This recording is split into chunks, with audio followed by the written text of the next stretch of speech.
Тихе царство небесное,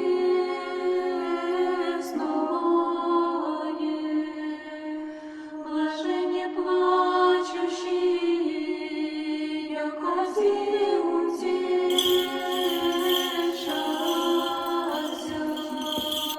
блаженне кроцы, яко наследят землю,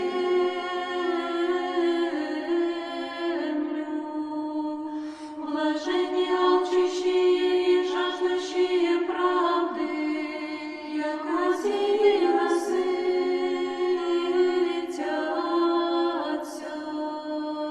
блаженне милостивые, яко помилование будут.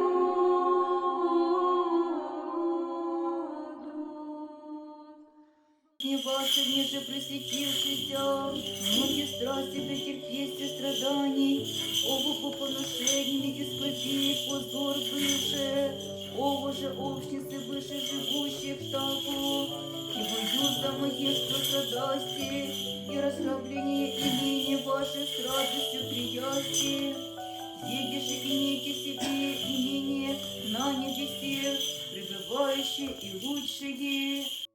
Блаженни чистые сердцем, яко Бога узрят. Блаженни миротворцы, яко сынами Божиих нарекутся.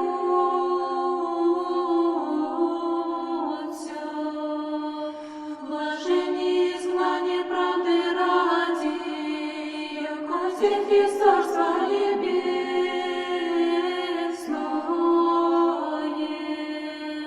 блаженни исти, да поносят хвал, и ждут и рекутся за глагол на вышущение ради.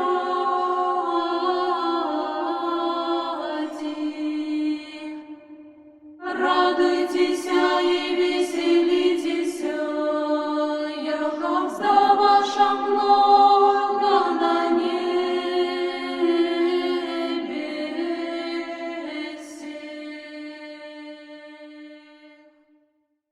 Блаженни нищие духом, яко Тихе царство небесное,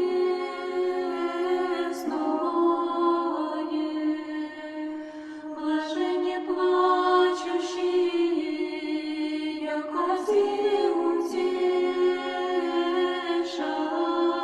утешатся, блаженне кроцы, яко наследят землю. Протоиерея Романа и сестрами спасства обители сия, все число игумени Екатерины и сестрами, все число игумени Полинарии и сестры обители сия, и все воины Украины, и всех вас, православных христиан,